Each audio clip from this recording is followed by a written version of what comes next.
Growing up where I did, there was always more to do in the woods than in town. We had one bowling alley and a few bars, but that was all. Most kids played in the forest, climbing trees, playing tag, or even hide and seek, with the understanding of potential hunting and wildlife danger, and the bridge. The bridge stretched over a riverbank, but halfway through was a small gate with a sign telling us to not trespass. Me and the other kids always theorized about what might have been on the other side. One kid said they were doing construction, another said it goes down a big hillside. Kids have been known to fall down. One night, I decided to take a new camera I got and told the gang I was going to sneak over the gate and see what was on the other side. And if I come back with a picture, they owe me $10 each. They all agreed, and I took my small flashlight and camera and made out into the dark woods. The dark wasn't a problem, however, seeing as I knew the forest like the back of my hand. After about 10 minutes of walking, I make my way to the bridge. It was amazing as I felt like an explorer about to chart the uncharted and explore a whole new world. I had got my courage together. I jumped over the gate and made my way to the other side of the bridge. As soon as I got to the other side, it became darker. It had gone from being pitch black to downright abyssal.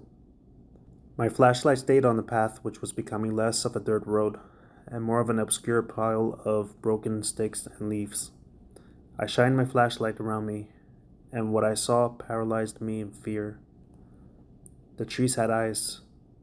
The base of the tree was as dark as the atmosphere and seemed to devour the light I shined on it.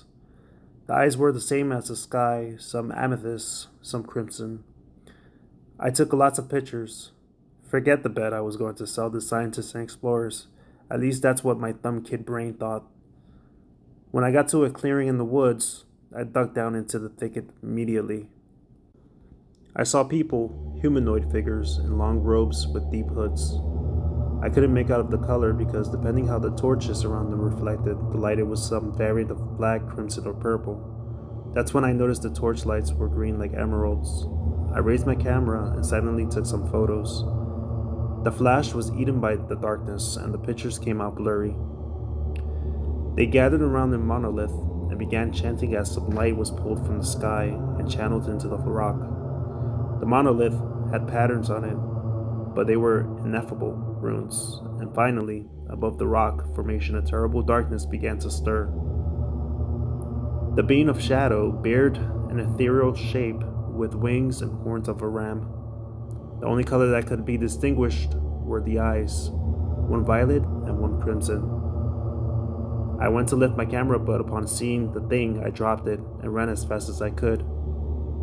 I ran for what felt like a horrid amount of time before I saw the bridge, and with the last of my strength, I jumped it and then collapsed. I woke up in the hospital with my mother and father at my side. They told me my friends found me passed out from dehydration at the bridge. I was asleep for 2 days after my friends found me. I lost the camera, so my prize was forfeited. I honestly couldn't care less about the prize. I tried to tell them about what I saw over the gate, but they tell me it was just a bad dream. So what prompted me to tell this story now, after so many years? Because to this day, it has impacted me negatively. I have a phobia of the forest, mirrors, and the dark. I also do not look out my window at night because the last time I did, I saw one of the hooded figures outside waiting for me.